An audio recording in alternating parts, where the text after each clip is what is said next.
É um prazer muito grande reunirmos esta galerinha, né, que quer a todo custo galgar, aprender, compartilhar o conhecimento e, acima de tudo, ter esse conhecimento para poder transmitir, poder levar aos irmãos assistidos. Hoje nós teremos uma palestra, né? Mas é um bate-papo com uma pessoa muito legal, com o nosso irmão João Batista Braga Dias. Então, meus irmãos, nós teremos o tema Mediunidade, ferramenta do autoconhecimento, que é também, né, o nosso chefe de equipe, né, do GE, do Equilíbrio e Harmonia, e também o presidente da Casa Espírita Casa do Caminho. Fique à vontade. Que a paz de Jesus, o Cristo de Deus, esteja conosco.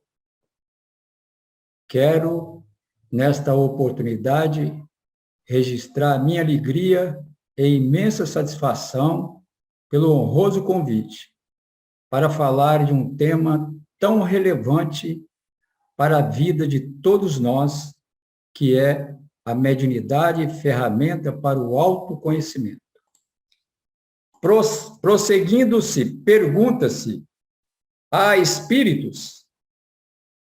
Nós somos um corpo que tem uma alma ou uma alma que tem um corpo? Na primeira hipótese, com a morte do corpo, a alma desaparece. Mas na segunda, morrendo o corpo, permanece a alma. Permanecendo a alma, ela pode comunicar-se com os ditos vivos? Será possível a comunicação entre os dois planos, encarnados vivos e desencarnados mortos? Os espíritos não apenas afirmam da existência de seres sem o corpo material que conhecemos, mas atestam sua influência. Allan Kardec, o codificador da doutrina espírita, questiona os espíritos superiores sobre a influência dos espíritos sobre os nossos pensamentos e nossas ações.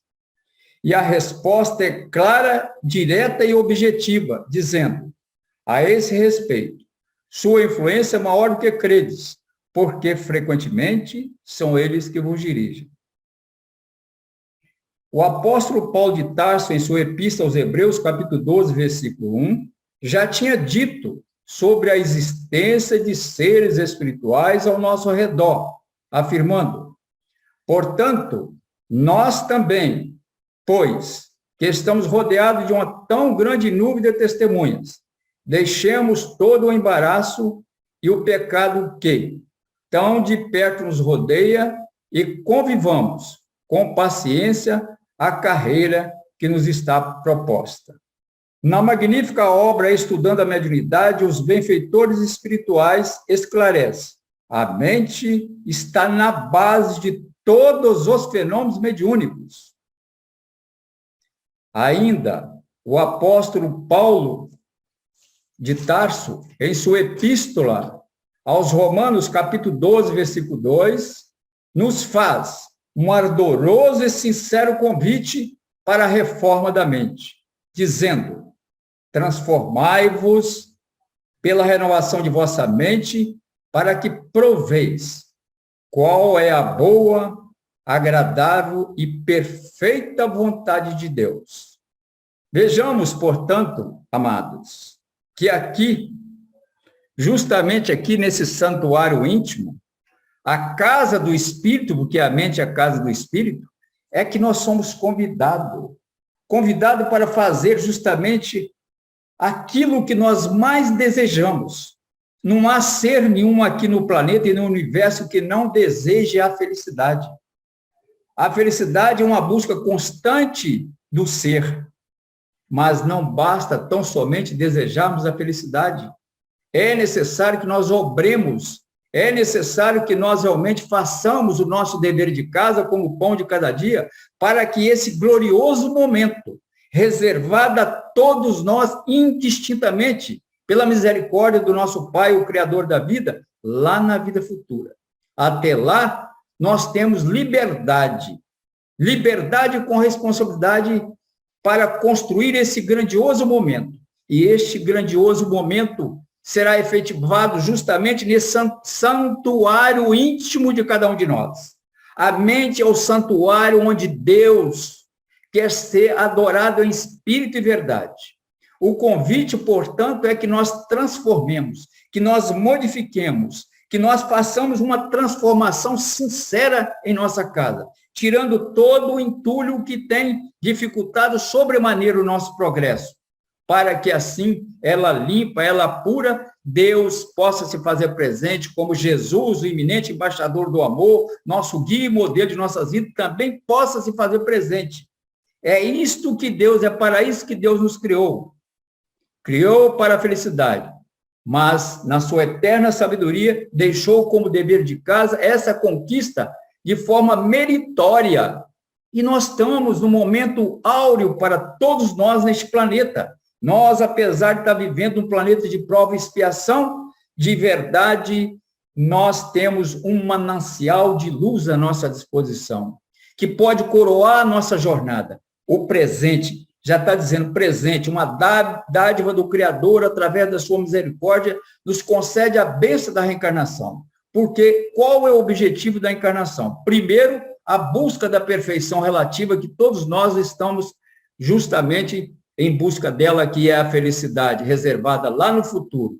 Mas, no momento, no presente, nós precisamos entender o seguinte: se estamos aqui numa escola de prova e expiação, significa dizer que ainda estamos reprovados, que estamos cheios de vícios, de paixões, e que precisamos fazer esse trabalho agora. Agora é o momento exato em que nós podemos não só reparar com a justiça divina, mas o segundo objetivo da reencarnação é justamente que nós procuremos dar a nossa parcela de contribuição, cooperando. Como é que nós cooperamos? No exercício do amor e da caridade, é o que Jesus nos convida a fazer, porque assim fazendo, o amor, como diz a benfeitora e veneranda Joana de Ângeles, é a alma do universo, é o amor que vai limpando essa casa maravilhosa que de per si, de cada um de nós. É aqui nesse pedestal, nesse santuário, que nós vamos construir tudo de bom, tudo de maravilhoso, mas, lamentavelmente, a maioria dos seres ainda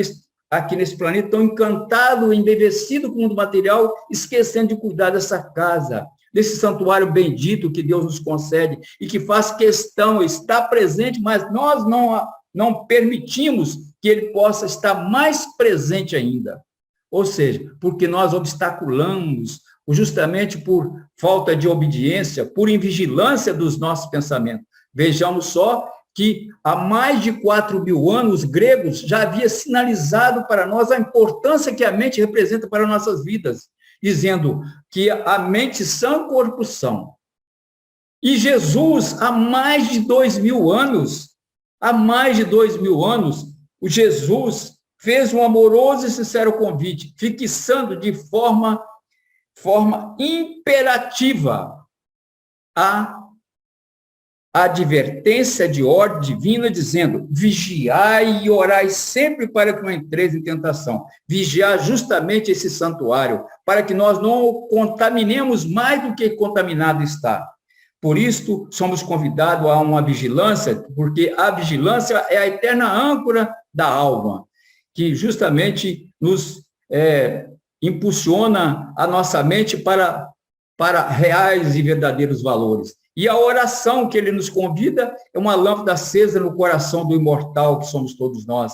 É justamente que nós façamos essas escolhas agora, que nós tiremos dos escaninhos da nossa alma todas essas impurezas para permitir que Jesus, que os abnegados ceareiros do amor se aproxime de nós.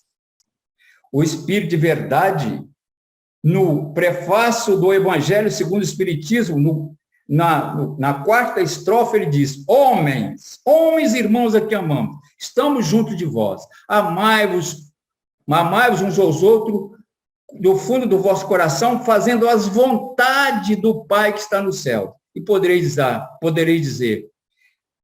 entrar no reino dos céus. Portanto, ingressar neste monte sagrado, que é a nossa consciência, a nossa mente, é vontade firme e espontânea de cada um de nós. Por quê? Porque é aqui que nós temos que realmente fazer essa necessária reforma na nossa casa. Sabemos bem que a mente é o chuveiro da alma. É justamente aqui que nós vamos escolher se queremos tornar caminhando de forma serena, libertos, sem muitos embates, sem muitas aflições, ou queremos continuar numa escravidão desses vícios e paixões que arrastamos conosco. Por isso, somos convidados a deixar fluir de nós bons sentimentos, porque é o teor dos nossos sentimentos voltado para o bem comum e que vai nos permitir realmente, pouco a pouco, limpar os escaninhos, essa sujeira da nossa mente. É a mente, como acabamos de ouvir, ela é a base de tudo, por isso ela precisa ser coroada com sentimentos nobres, elevados. A educação da mente é a chave, portanto, a chave do progresso espiritual e moral do ser imortal que somos. O convite do apóstolo Paulo é justamente esse. É para que nós iniciemos a construção do reino verdadeiro, aquele que todos nós teremos que fazer, porque é imperativo da lei divina. Somos nós os arquitetos da felicidade ou não. Nós é que vamos colher. E o convite está aqui. Para iniciar a construção do reino de Deus, começa justamente nesse santuário que é a mente. Somos convidados por esse digníssimo apóstolo das gentes, dos gentios, esse arauto do cristianismo, a fazer uma permuta do homem velho, cheio de defeitos, o homem ainda arrastando consigo lamentáveis vícios do orgulho, do egoísmo, libertando-nos dessa escravidão que tem inibido de forma lamentável o nosso progresso espiritual, moral e até intelectual.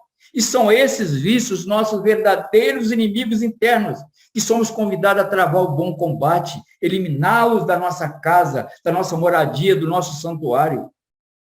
O nosso planeta vem sofrendo muito com enfermidade de toda ordem, pandemias e mais pandemias.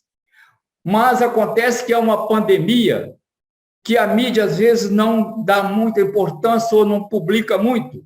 Tem levado as criaturas a cometer verdadeiros desatinos, suicídios. Milhões de criaturas têm cometido esse desatino. Porque essas criaturas, muitas vezes, estão batendo a porta, quer dizer, lotando as casas espíritas, as igrejas, em busca de um socorro. Essa pandemia é a mais terrível de todas, porque é de ordem moral. A dor física, ela chega e nós podemos eliminá-la, mas a dor moral, nós podemos continuar com ela após o túmulo, porque nós somos os seres imortais, que é a obsessão e a depressão. E só pode entender o sofrimento de uma obsessão e da depressão quem já sentiu e quem está sentindo. Não é fácil, meus irmãos. Por isso, a necessidade de nós realmente atendermos esses amorosos convites estão à nossa disposição, tornando o nosso fardo, carregando conosco, melhor dizendo, o fardo pesado. E podemos fazer uma analogia com o estado de inferno. Este é um verdadeiro estado de inferno. E nós somos inferno localizado, inferno ou céu localizado, nós bem sabemos, não existe. Nosso Pai é o Deus bom, justo e misericordioso, jamais criaria realmente determinado lugar para o sofrimento eterno de suas criaturas. Então, isso é uma falácia que hoje o Espiritismo, com essa grandeza, ratificando o pensamento do Cristo, vem mostrar para nós que não é verdade isso. Então, vamos procurar atender o chamamento do eminente apóstolo, vamos tirar esse fardo pesado de nós, vamos sair desse estado de inferno e vamos vestir uma roupagem nova, o homem novo, o homem que possa esforçar, renunciar, se dedicar para vestir, justamente internalizar as virtudes que são a coroa do amor, que é a humildade, a caridade, a obediência a Deus, às suas leis, a prece que coroa as nossas vidas, que realmente é um bálsamo divino que nos equilibra. O perdão, tão importante para a vida das criaturas. Jesus foi interpelado por Simão Pedro, dizendo: Senhor, diz para mim, se eu terei que perdoar 7 vezes. E Jesus o responde de forma clara e objetiva: não, Simão Pedro, não são 7 vezes, são 70 vezes 7 vezes. Ou seja, infinitamente. Tamanha a grandeza do perdão. Já imaginaram o que seja o perdão? Às vezes as criaturas ouvem falar de perdão, mas não sabem o que representa o perdão. O perdão faz uma lavagem nesse santuário, limpa as energias enegrecidas, faz com que nós entremos num estado de leveza, tirando mágoa, ódio, ressentimento, tudo quanto é tipo de energia pestilenta, o perdão vai arrancando, porque é um bálsamo divino, generoso, é o braço supremo do amor fazendo aquela limpeza em nós, meus irmãos. E aí, nosso fardo se torna mais leve e nós entramos no estado de céu.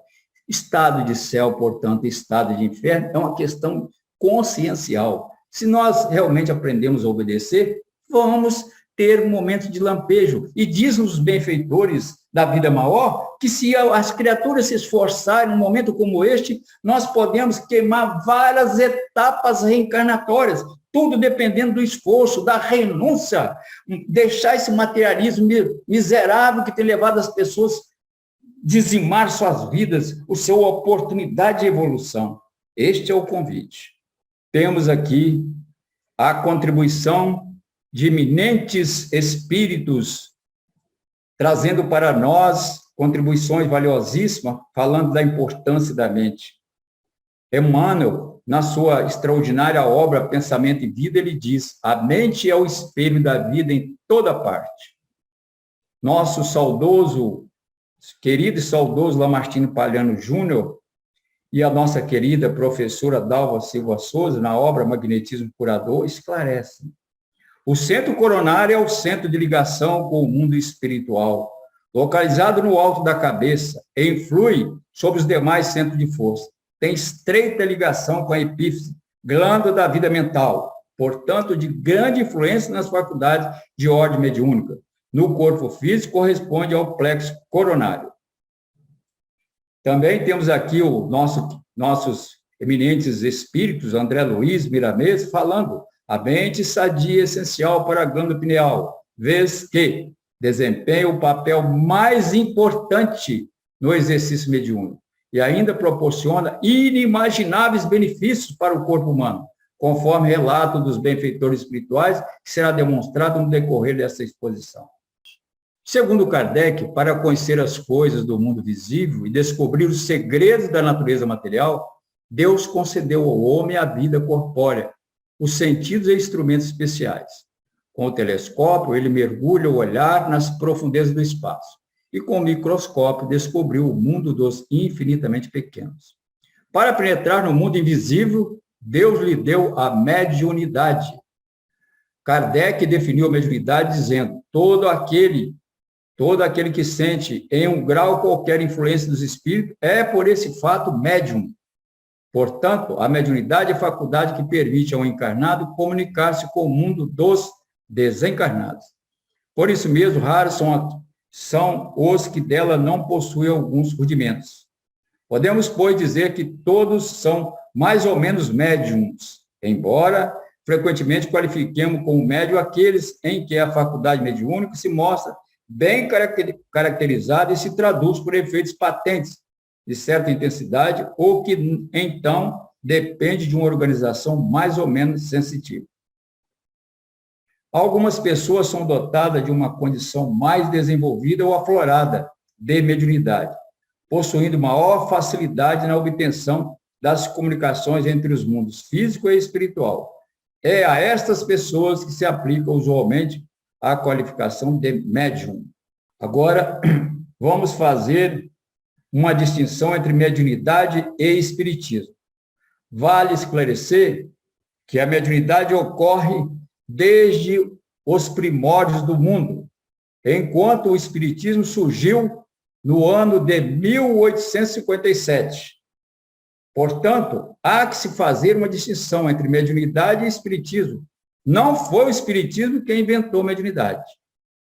E assim teremos médios e fenômenos mediúnicos em todas as situações e em todos os tempos, nos templos ou fora deles, até nos meios ateus. Na própria Bíblia, que consideramos como o livro básico do povo hebreu, vemos o desfilar de inúmeros fenômenos mediúnicos, a começar por Moisés, os profetas, Jesus e os próprios apóstolos. Ao longo da história, aqueles que possuíam esta faculdade receberam diferentes nomes. pitonisas, necromante, adivinhos, magos, feiticeiros, bruxos. A mediunidade está presente nos dias atuais com os nomes de revelação, oração e falas em línguas, profecias, revelação do Espírito Santo. Quem são os médiuns? Kardec assim define. Médium, do latim medium, meio, intermediário, é a pessoa que pode servir de intermediário entre os espíritos e os homens. A faculdade mediúnica é, portanto, inerente à criatura humana. Não constitui um privilégio exclusivo desse ou daquele indivíduo. Todo aquele que sente, num grau qualquer, a influência dos espíritos é, por esse fato, médium. Estão presentes em todas as religiões e mesmo fora delas. Não depende da moral ou grau de intelectualidade. Desenvolvimento da mediunidade. Do ponto de vista espírita, desenvolver mediunidade não é apenas sentar-se à mesa mediúnica e dar comunicações. É apurar e disciplinar a sensibilidade espiritual, a fim de tê-la nas melhores condições possíveis de manifestação, e aprender a empregá-la dentro das melhores técnicas e visando as finalidades mais elevadas. Por ser uma faculdade inerente ao homem, é possível o desenvolvimento desta faculdade, havendo uma predisposição orgânica. Agora nós vamos falar um pouco sobre a glândula pineal, que exerce um papel importantíssimo no campo da mediunidade.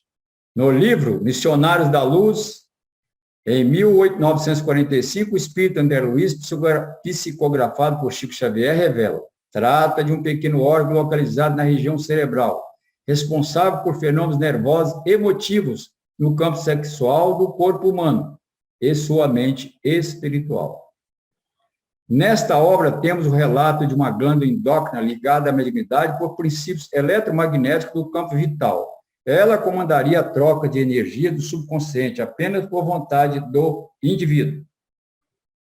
Ainda no livro Missionários da Luz, em 1945,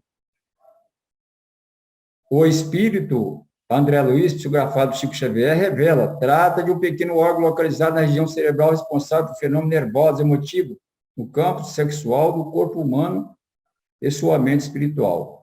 Nesta obra, o relato de uma glândula endócrina ligada à mediunidade por princípios eletromagnéticos foi repetido.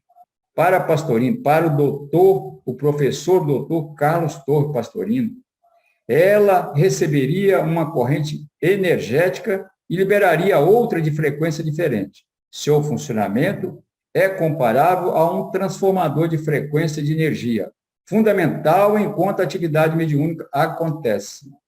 Em Missionários da Luz, capítulo 1 e 2, André Luiz, estudando um médium psicógrafo com o instrutor Alexandre, observa a epífise pineal do médium a emitir intensa luminosidade azulada, ao que o instrutor esclarece: no exercício mediúnico de qualquer modalidade, a pineal desempenha o papel mais importante. Miramês, na sua extraordinária obra Horizontes da Mente, afirma: a substância de uma mente educada alimentará todo o organismo, dando ao espírito um corpo em condições de desempenhar os deveres concernentes aos compromissos assumidos. A glândula pineal planifica as forças espirituais, doando a todo o sistema nervoso a cota correspondente às suas necessidades. E quando a mente é sadia, essa energia vivifica, duplica as possibilidades, lubrifica todo o engenhoso sistema glandular e linfático, amacia os músculos e fornece resistência ao conjunto ósseo, e ainda assinala com segurança a presença de fenômenos ultrassensoriais de intercâmbio entre os dois mundos. Influência moral do médium. O desenvolvimento da mediunidade guarda relação com o desenvolvimento moral dos médiums? Não. A faculdade propriamente dita se radica no organismo, independe do moral. O mesmo, porém, não se dá com o seu uso, que pode ser bom ou mal, conforme as qualidades do médium. Os médiums que fazem mau uso das suas faculdades, que não se serve delas para o bem, ou que não as aproveita para se instruir, sofrerão as consequências dessa falta? Se delas fizerem mau uso, serão punidos duplamente, porque têm um meio a mais de se esclarecerem e não aproveitam. Aquele que vê claro e tropeça é mais censurável do que um cego que cai no fosso. Quais as condições necessárias para que a palavra dos espíritos superiores nos chegue isenta de qualquer alteração?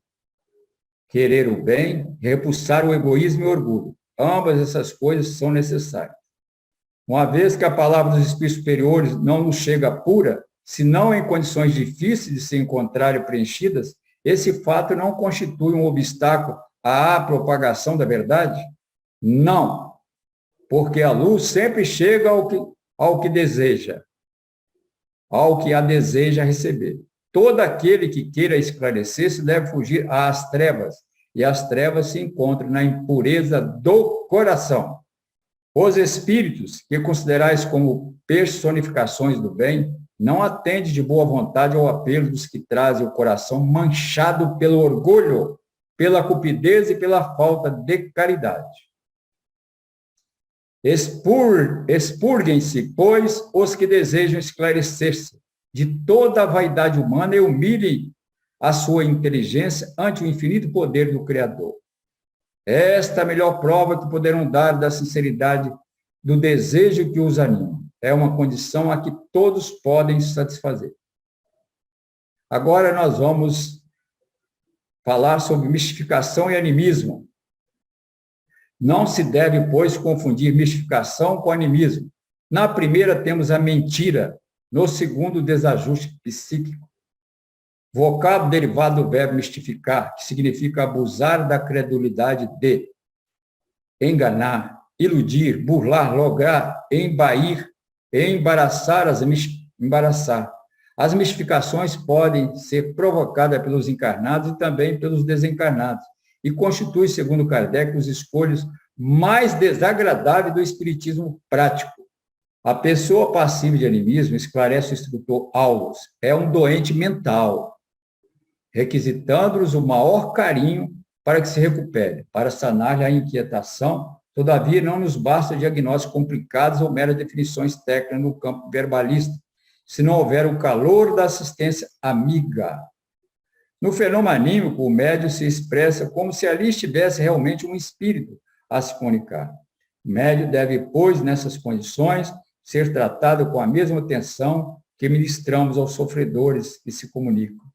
O médium inclinado ao animismo é um vaso defeituoso que pode ser consertado e restituído ao serviço, se houver compreensão do dirigente. Se incompreendido, pode ser vitimado pela obsessão, o que mostra a importância da atenção que devemos dedicar ao assunto.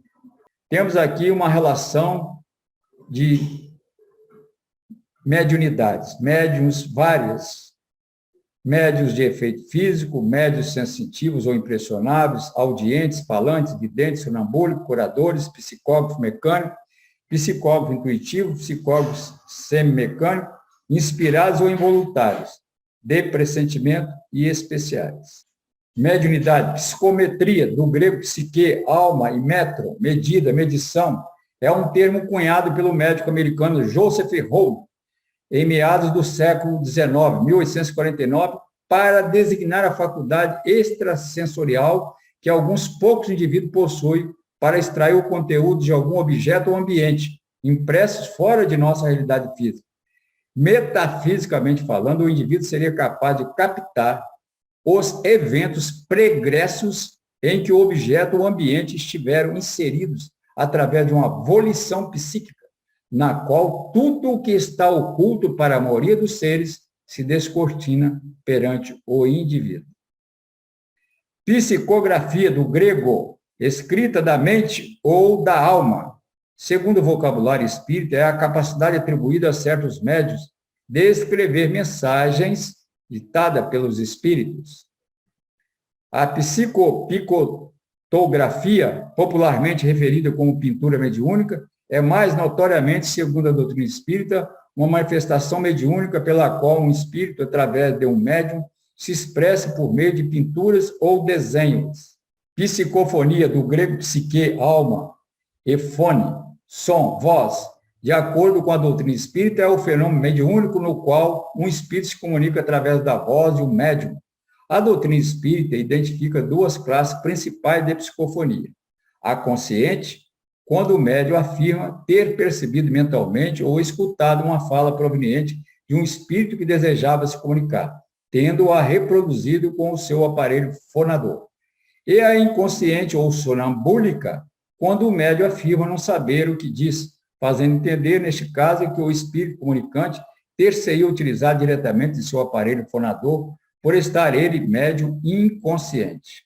O termo clarividência surge pela primeira vez em seu sentido próprio na parte do Livro dos Espíritos, que trata da emancipação da alma. Na questão 402, Allan Kardec trata de uma espécie de clarividência que acontece durante os sonhos, onde a alma tem a faculdade de perceber eventos que acontecem em outros lugares. Neste ponto, portanto, ele emprega o termo como uma faculdade de ver à distância, sem o emprego dos olhos. O sonâmbulo seria o capaz deste fenômeno devido à faculdade de afastamento da alma de seu respectivo corpo, seguida da possibilidade de locomoção da mesma. A mediunidade como instrumento da vida surge em toda parte. Que maravilha! A mediunidade está em tudo. É coisa santa e como tal tem que ser tratada. O lavrador é o médio da colheita, a planta é o médio da frutificação e a flor é o médio do perfume. Em todos os lugares, damos e recebemos, filtrando os recursos que nos cercam e moldando-lhes a manifestação segundo as nossas possibilidades. Em sigela oficina de carpinteiro, o operário aplainava enorme peça. Possuímos no artífice o médium de preciosas utilidades, da devoção com que se consagra ao trabalho. Nasce elevada percentagem de reconforto à civilização. No escultor, vemos o médium da obra-prima.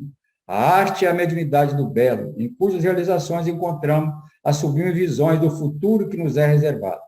Nos empregados da higiene pública, removendo o lixo de extensas praças, temos varredores, valiosos médios da limpeza. Irmãos queridos que se sacrificam, renunciam por nós e que são seres valiosíssimos, que estão ali cumprindo uma trajetória linda, maravilhosa, e que muitas das vezes não são valorizados. Precisamos repensar os nossos conceitos. No edifício em que funciona uma tribuna de justiça, vemos o fórum onde o juiz é o médium das leis. Todos os homens em suas atividades, repetindo em suas atividades, profissões e associações, são instrumentos das forças a que se devotam. Produzem de conformidade com os ideais superiores e inferiores em que se inspiram, atraindo os elementos invisíveis que os rodeiam, conforme a natureza dos sentimentos e ideias que se nutrem. A família consanguínea é uma reunião de almas em processo de evolução, reajuste e aperfeiçoamento ou santificação. O homem e a mulher, abraçando o matrimônio por escola de amor e trabalho, honrando o vínculo dos compromissos que assumem perante a harmonia universal, nele se transformam em médiuns da própria vida, responsabilizando pela materialização a longo prazo dos amigos e dos adversários de ontem, convertidos no santuário doméstico em filhos e irmãos. Que maravilha! Há o processo da reconciliação. Todos nós temos e não sabemos. A paternidade e a maternidade, dignamente vividas no mundo, constitui sacerdócio dos mais altos para o espírito reencarnado. Na Terra, pois, através dela, a regeneração e o progresso se efetuam com segurança e clareza. Além do lar, será difícil identificar uma região onde a mediunidade seja mais espontânea e mais pura, de vez que, na posição de pai e de mãe, o homem e a mulher, realmente credores desses títulos, aprendem a buscar a sublimação de si mesmo na renúncia em favor das almas, que por intermédio deles se manifesta na condição de filhos. A família física pode ser comparada a uma reunião de serviço espiritual no espaço e no tempo, cinzelando corações para a imortalidade.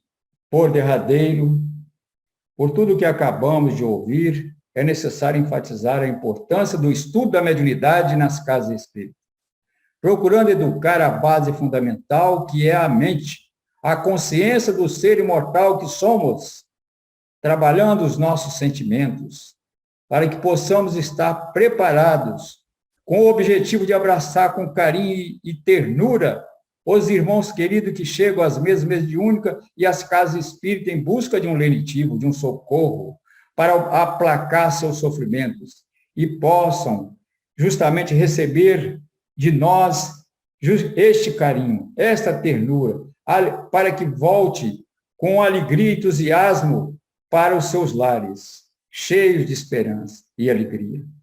Bibliografia, Livro dos Espíritos, Livro dos Médiuns, Evangelho segundo o Espiritismo, Fonte Viva, Emmanuel, Pensamento e Vida, Emmanuel, Missionário da Luz, André Luiz, Nos Domínios da Mediunidade, André Luiz, Horizontes da Mente, Miramês, Magnetismo Curador, Lamartine Palhano, Júnior e Dalva Silva Souza. Estudando a Mediunidade, Martins Peralta. Obrigado, boa noite. Braga do céu, que coisa gostosa, hein? Você conseguiu nos passar aquilo que a gente precisa, né, entender, que todos nós somos dotados de uma mediunidade, né? Todo ser humano, ele é capaz e ele está, de fato, em contato com o mundo espiritual a cada minuto. E que esses momentos, né, quando bem vividos, produzem possibilidades de aumento de espiritualidade. Possui possibilidade que essa sensibilidade, esse estado, faça com que o nosso corpo reflita aquilo que temos para refletir. Então, nós somos donos das nossas expressões, porque também temos esta ferramenta ao nosso auxílio, além da visão, da audição, do tato, né? De todos os sentidos, o ser humano é dotado da mediunidade. Enquanto médiuns, né? Nós podemos, no nosso dia a dia, viver os ensinamentos do Cristo.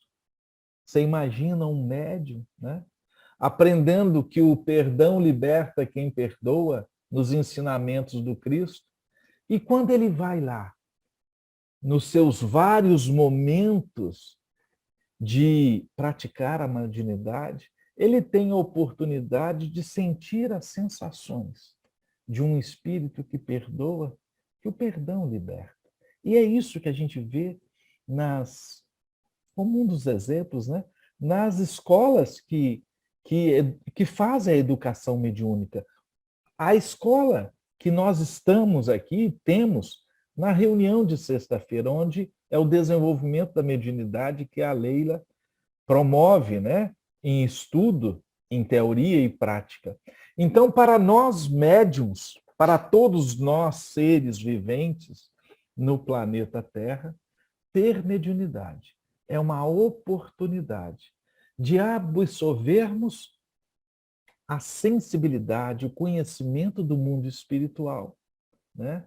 E isso é maravilhoso, só que a gente tem que pensar que a gente também pode absorver as coisas negativas do mundo espiritual, né? Porque do outro lado, nós temos várias e várias pessoas desprovidas apenas do corpo físico, mas com muitas e muitas informações que podem ser boas ou más, porém, dependendo da nossa vibração, da nossa interação, a gente vai ser mais refletido, mais intuídos por pessoas de bem-estar, né? Então, meus irmãos, está aberto a qualquer questionamento. O nosso professor João Batista Braga Dias está aqui para nos auxiliar. Eu vi aí a descrição, né, dos tipos, vamos colocar tipos, né, de mediunidade, né? Mas tem uma mediunidade que é o médium empata. O médium empata, ele tem uma facilidade muito grande de sentir o que a outra pessoa, né, que está ali junto, né, está sentindo, né? E às vezes até absorver. Como que o médium empata vai poder se proteger? Essa mediunidade que ela citou, atualmente ela é conhecida como mediunidade de dupla vista. Ela tem a ver com o olhar, né, a empatia que você cria com o outro, né? E você, através dessa percepção no seu próprio corpo, você consegue saber o que a outra pessoa está sentindo, onde está localizado o mal. Geralmente ocorre com o efeito reflexo. Por exemplo, se a pessoa está com um problema no olho direito, vai ser refletido no seu olho esquerdo. Então, é chamada de dupla vista e respondendo aí nessa oportunidade a questão que ela fez, da mesma forma que os médiuns das outras, né, os outros tipos de mediunidade se protegem, vale para esse irmão. Ele tem que estar... como ele tem muita capacidade de fazer leitura de campo, né, campo fluídico, magnético, o áurico, ou de um ambiente, ele tem que ficar mais disciplinado com o autoconhecimento, né, do que ele é, do que ele sente, e se preparar melhor para fazer o trabalho, né? Ele estar mais consciente das percepções. Mas o tipo de proteção é a mesma que se dá para quem é vidente, para quem é psicofônico, né? É ter a disciplina, é controlar melhor os pensamentos, é a prática da oração, fazer o evangelho no lar, do estudo contínuo, de manter um vínculo, né, com uma casa, É isso aí. manter Então, vínculo de trabalho. É o processo de harmonia, né, que nós precisamos manter quando a gente tem uma mediunidade ostensiva. Então, não tem diferença, não. O que exige mais é o autoconhecimento, e a pessoa tem que estar sempre consciente, né, de que vai estar sentindo, conectando, porque a conexão se dá pelo pensamento. Então, através do pensamento, ele também consegue se conectar. Mas tem que ter treino, tem que ter estudo, tem que ter prática, né? Aí, com o tempo, vai se ganhando oportunamente a capacidade de falar, não, isso aqui é meu, eu vou até aqui, aquilo é do outro, fica com o outro e desconecta do campo fluídico magnético. É simples assim. Não é tão simples, não. Isso mas daí é mais um treinamento, é uma prática que você vai adquirindo de tanto apanhar, né? Aí você vai começando a entender o que você tem que fazer. Médium esponja também é conhecido. Pois é. Sofremos exatamente. a grande sabedoria aí, Helena, é simplesmente o se autoconhecer, né? É você orar e vigiar. Porque todos nós somos ferramentas da mediunidade. Nós somos médiuns, queiramos ou não. E tudo que você emite e sente, né, vai depender da sua harmonia interna. Então, orai e vigiai, reforma, entender a si próprio. É essa que é a coisa, né? Agora, não existe uma ferramenta, uma receita de bolo que não possa ser esta, né? Esse tipo de mediunidade, né, que agora foi esmiuçado pela nossa irmã Leila, ele tem, você se protege se conhecendo e perante o seu campo vibracional. É dessa forma. Eu acho que não é só apanhando, né? Pode ser até se educando. Pode ser não, tem que ser se educando. Porque nenhum médium apanha à toa. Ele apanha porque ele não tem o domínio da sua potencialidade. Então, desenvolver a mediunidade, saber exercitar as leis divinas é o que é importante no exercício da mediunidade. É a mesma coisa quando você exercita o seu olhar, né?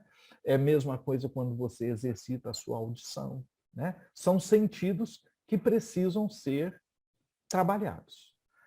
A comunicação mediúnica se dá de perispírito para perispírito. O perispírito que quer se comunicar conosco, Ele entra em sintonia com o nosso perispírito via glândula pineal. É por isso que o estudo trouxe a glândula pineal, né? E se vocês observarem na figurinha que o Braga colocou, a glândula pineal é uma glândula minúscula, totalmente escondida e protegida de qualquer baque. Tá? Para você romper a sua glândula pineal, você já foi embora. Porque ela está aqui, ó. Ela está nessa posição aqui, ó. Ok? Então, é uma glândula que está intimamente relacionada com a sua potencialidade de estar em contato com o mundo espiritual. Então, esse negócio de umbigo, mente, não, é glândula pineal. A comunicação se dá de perispírito para perispírito. É só você observar numa reunião mediúnica, 2 videntes e um espírito que está se comunicando. O espírito que está se comunicando, ele entra em contato com o perispírito do médium que está vendo, aí a relação se dá.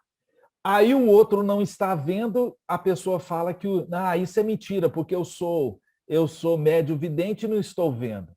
Não é mentira, não. É porque o espírito não quer que você veja. É essa a coisa. Sempre colocam isso na cabeça. A glândula no corpo é a pineal.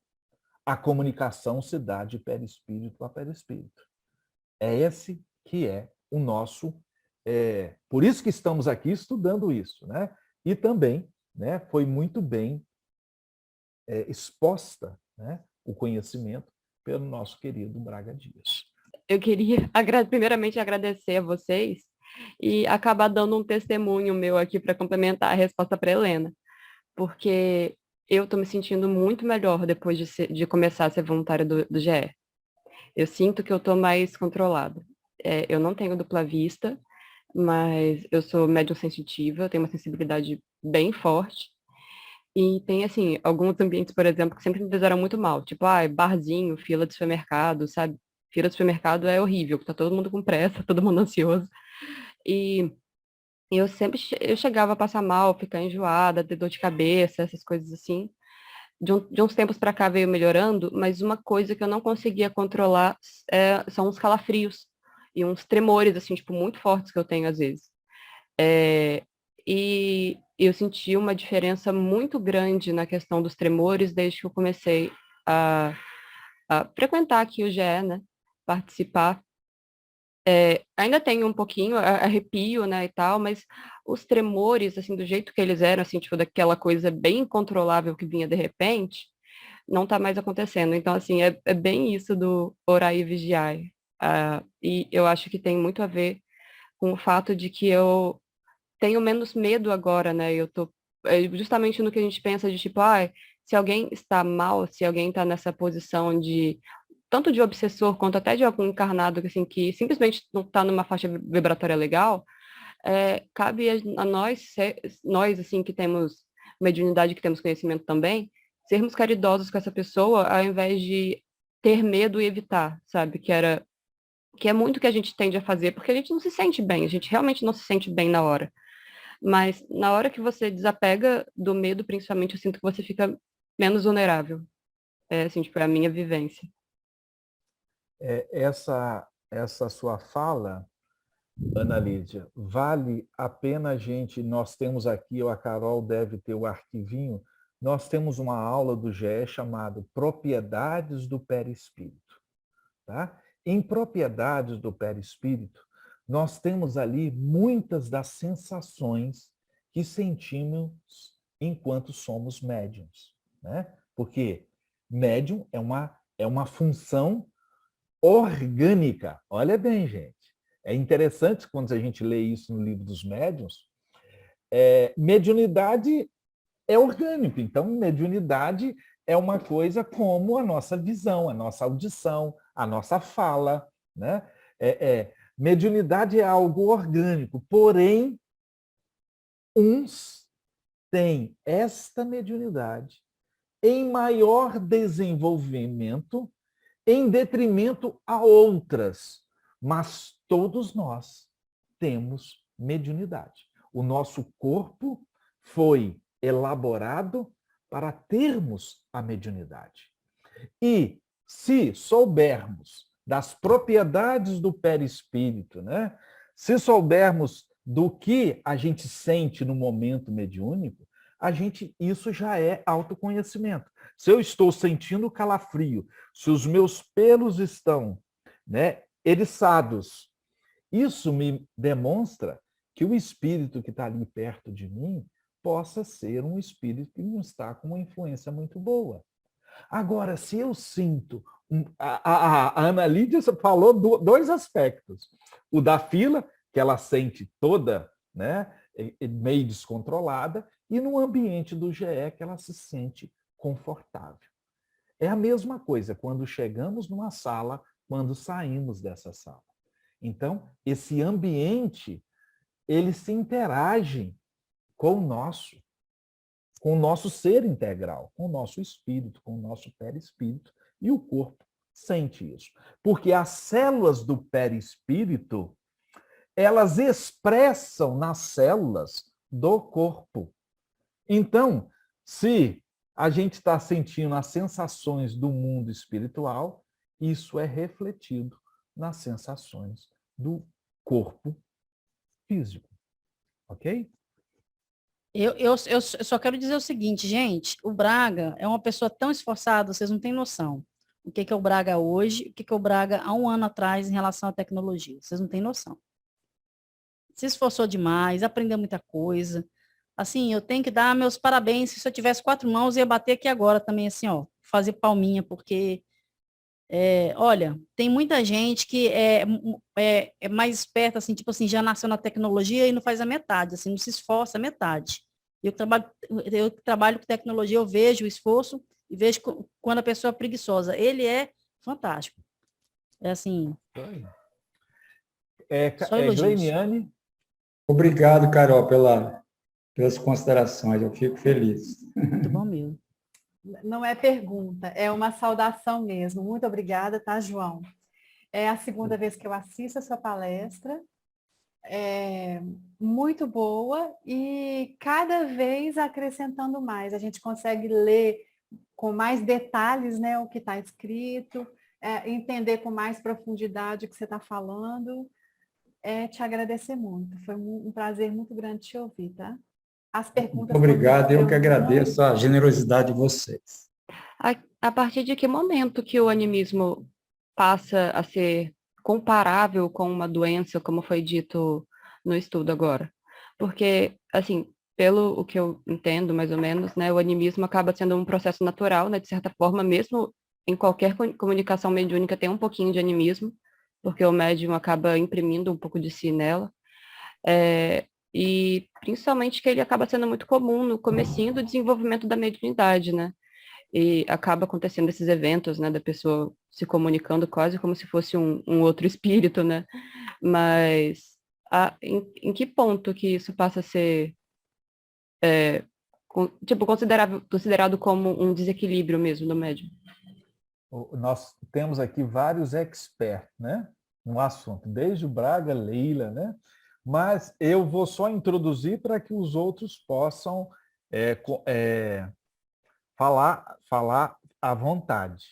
O animismo, como você acabou de falar, é uma situação até prevista e necessária para qualquer médium em desenvolvimento.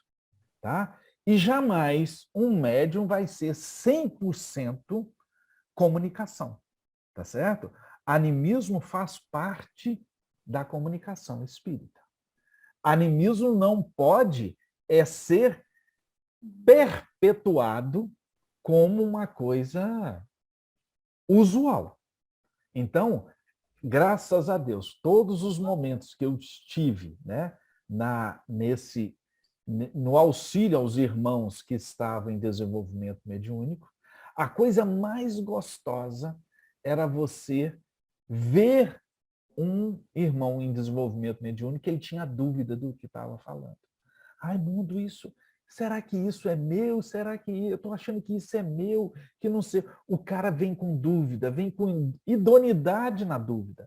Já outros não. Ó, eu tenho o espírito de fulano de tal, tá aqui assim, assim, que não sei o quê, é fulano Beltrano. Aí você fica assim, oh meu Deus do céu, né? Vamos ter que trabalhar mais esse irmão, né? Porque as coisas não é assim.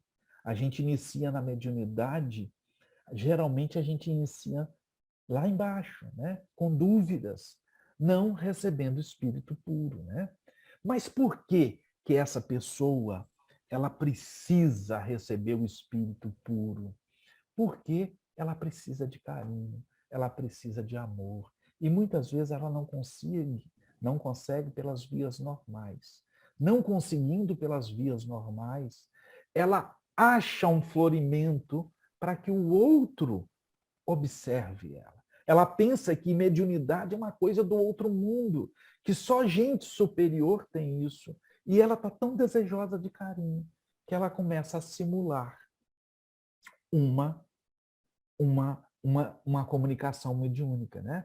Então, essa simulação da comunicação mediúnica, se ela ocorrer em muitos momentos, isso acaba sendo o quê? Uma ferramenta para que você tenha até um distúrbio orgânico, porque você não consegue receber amor pelas vias normais, você começa a simular um punhado de coisa. Simulando um punhado de coisa, você acaba sendo uma pessoa ou depressiva, ou ansiosa demais, ou carente demais, e vai causando os distúrbios. Tá ok? O Braga e Leila querem complementar? Eu acho que vocês podem dar uma contribuição melhor do que a minha. Complementar não, Raimundo, que você falou de forma bem clara, né? Objetiva. Só queria lembrar que nós tivemos um caso aqui na casa, que nós fizemos tudo para recuperar o companheiro. Nossa. Ele estava com animismo, nós reunimos, fizemos reuniões, conversamos com ele e procuramos fazê-lo ver que aquilo não estava realmente condizente com a doutrina, mas ele não aceitou as considerações, as ponderações, que nosso objetivo foi de forma muito carinhosa em ajudá-lo a ele dissipar aquele animismo que ele estava convivendo com ele, mas ele não aceitou. Você se lembra disso? Não tem muito Isso. tempo, né? E o animismo, quando você intensifica o animismo, você recebe até mistificadores. Acaba você sendo um médium que está recebendo o Dias da Cruz, né? Está recebendo o Emmanuel, o André Luiz, e a pessoa está crente que está recebendo aquilo mesmo. Então, o animismo deixa de ser animismo, o obsessor ocupa aquela vaga e é um mistificador. E tudo isso, meus irmãos, é uma coisa muito simples. É a falta de carinho, é a falta de amor. Por isso que a família é em primeiro lugar. Por isso que nós temos que ter o sustentáculo de amar, de conviver em família, porque quando você tem um grande amor, quando você tem grandes filhos, né? Você tem representatividade em carinho e amor no seio da casa, você acaba diminuindo o seu grau de animismo, porque você não precisa se mostrar uma pessoa bam para que o outro possa lhe considerar conforme você gostaria que fosse considerado.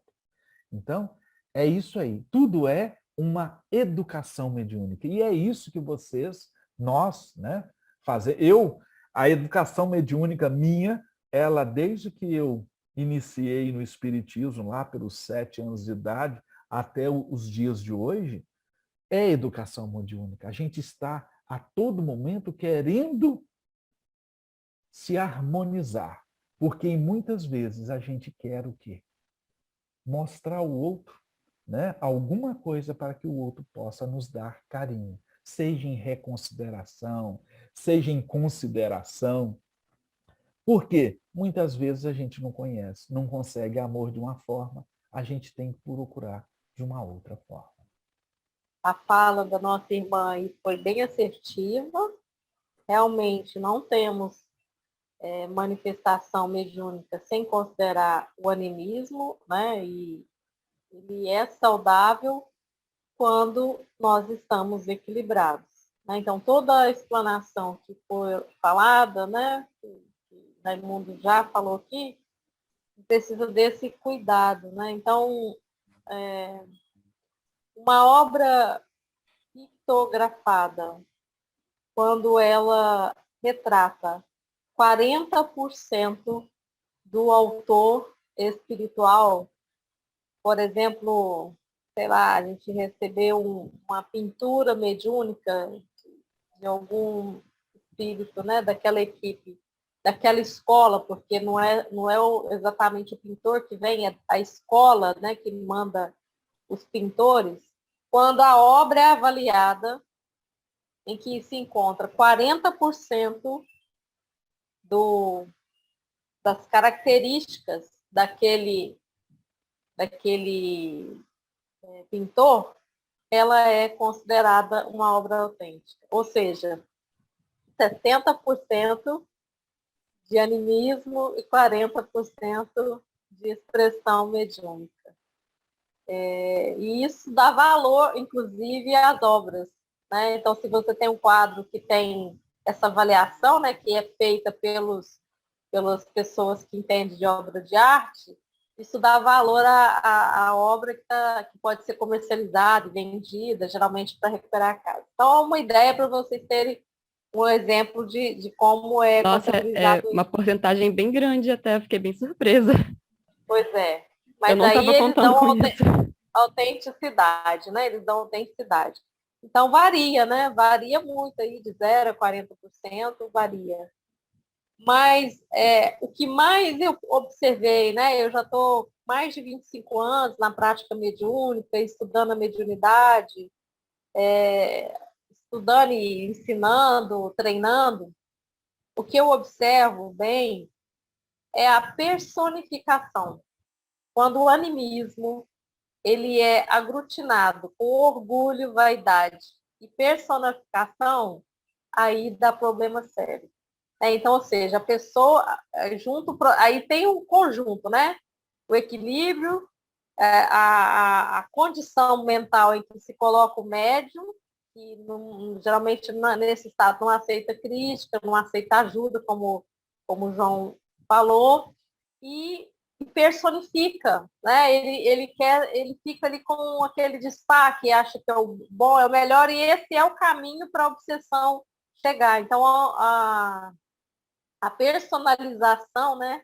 O caráter da pessoa ali, juntamente, né, com o orgulho e a vaidade, levou e levará muitos médios se perder pelo caminho. Dentro dessa história, com certeza tem o processo do animismo, né? Mas, inclusive, quando eu estou dando formações, né, de treino para os dons mediúnicos, eu levo em consideração o animismo, ele faz parte e é possível. E aí, quando a pessoa quer sair do processo que está muito anímico, existe também treino para isso, tá? E há ocorrências em que manifestações anímicas são positivas, né? Uma mensagem do próprio espírito ali, que nós, como espírito também, nós temos inteligência, nós temos experiência que podem ser manifestadas. Então, existem muitas publicações do próprio espírita, encarnado, e que realmente são obras magníficas do conhecimento. Então, é importante a gente observar. Eu vou contar só rapidamente um exemplo, né? Eu cheguei numa oportunidade a uma casa em que já acontecia uma reunião mediúnica há muitos anos, e aí eu fui convidada, pela minha experiência, a fazer uma parte da equipe, uma avaliação do que estava acontecendo, né? E aí eu fiquei, então, participando como observadora, e aconteceu que uma das pessoas que estava dando passividade, ela foi por 90 dias dando passividade da mesma entidade espiritual. Então, ele controlava tudo. Ele fazia de conta que era um, mas você via pelo conhecimento e pelas falas que era o mesmo. E foi repetindo, foi repetindo. Então, ou seja, em 90, coloca aí 3 meses, vezes 4, né? 4 reuniões por mês, uma por semana, em 12 reuniões foi a mesma entidade dando passividade, fazendo de conta que eram espíritos diferentes. Então, o guia espiritual me permitiu verificar, né, que era o mesmo espírito, eu conseguia visualizá-lo. E aí, quando a gente foi fazer a conversa ali individualmente, né, com a pessoa, ela não admitiu. A pessoa não admitiu, não aceitou, rompeu com a casa, rompeu com a reunião. Eu acho que rompeu até com a capacidade de trabalhar. Não aceitou, mas ficou muito indignada, né? E não aceitou que isso era uma verdade. E o processo foi, às vezes é assim, aí você vê que é a personalidade, mais orgulho, mais a vaidade. E a gente, como estudante de mediunidade, nós temos que colocar à prova, a gente tem que aceitar a crítica dos mais experientes. Quando alguém vem e faz uma abordagem, olha, minha irmã, olha, isso assim, você comentou isso pode dar assim a interpretação, porque nós somos seres, né? E a gente se comunica. Então, é bom a gente aceitar o olhar de amor, uma coisa que Raimundo sempre fala. Quando a gente for sempre lidar com o outro, que a gente faça com muito amor, com muito carinho, né? E isso pode ser ajustado, geralmente pelo treino e pela experiência, pelos cuidados que a gente tem. Espero que tenha esclarecido aí para você. Com certeza. Nós temos Pareceu agora... sim. Muito obrigada, gente. Ouvindo a Leila falando da obra de arte, né? Porque eu trabalho com... Trabalho não. Eu faço uns quadros aí, vou botar assim. E aí eu tive essa experiência. 2020 foi muito pesado para muita gente, né? E eu passei por tudo isso aí que vocês estão falando. A Leila sabe do que eu estou dizendo. E a parte do animismo, eu passei por essa parte do animismo.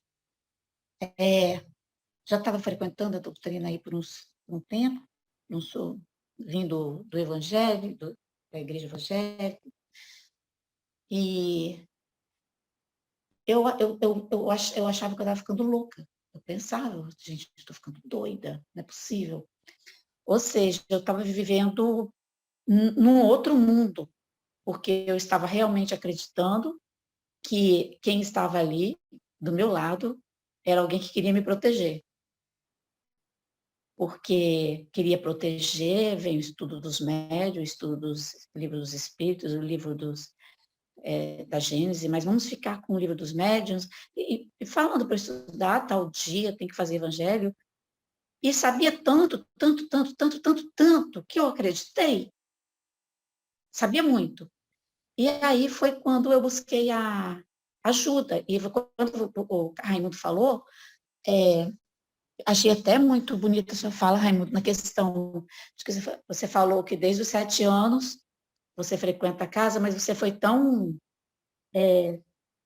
assim humano, tão família, na questão de dizer, eu frequento desde os 7 anos, mas está sempre no aprendizado, né? Não vem com aquela coisa assim que a gente sempre ouve. Eu estou na casa há 30 anos, eu não sei o quê, como se estivesse pisando na gente. E assim, então eu passei por tudo isso, do animismo, estou aprendendo ainda, estou aprendendo com vocês, a cada vez que eu assisto, a cada vez que eu ouço uma palestra, a cada vez que eu venho nos estudos da Leila, é um aprendizado para mim, e eu acho que eu estou conseguindo melhorar. Eu acredito que sim, que eu tenho conseguido melhorar. Quem pode dizer mesmo é a Leila, que ela me conhece mais. Quando eles vêm assim, igual vocês comentaram, quando eles vêm, a Lira que falou, né? Eles vêm, vão falando, você vai acreditando, e aí você acaba acreditando e caindo mesmo, porque parece tão real, tão sério. E que fique bem claro para todos nós que a gente nunca vai encerrar o animismo. Eu nunca posso falar que eu passei pelo animismo. Isso não existe, tá? Só fazendo uma pequena correção. Uhum. E Raimundo Luiz continua anímico, porém um anímico um pouco mais equilibrado, porque eu julgo e visto a carapuça de um estudante que é capaz de errar. Então, é muito importante que a gente tenha isso em mente. A expressão da mediunidade, ela nunca será 100%. Ainda mais em nós, que somos incapazes de amar o nosso semelhante como a gente gostaria que fosse amados. É o primeiro. Mas a gente tem que sempre ter um norte, né? O animismo, ele existe, ele está conosco, porém, eu gosto, quero, faço todas as minhas possibilidades de investimento para que esse animismo seja em menor proporção. Então, é isso que a gente tem que ter em mente, porque nós não somos ainda espíritos puros. Nós não somos ainda donos da verdade. Nós podemos, sim, saber da verdade, mas viver a verdade é uma coisa que nos custa muito. Nos custa muito. E com esse desfecho, né, eu conclamo a todos que leiam, que possam sentir quem somos, que perdoemos também os nossos deslizes, porque nós somos humanos. Mas nós sabemos da lei, nós sabemos das regras e queremos, com certeza, né, sermos pessoas melhores. Eu gostei que a nossa sala hoje estava gostosa. Nós tivemos aqui 35 pessoas. Coisa linda.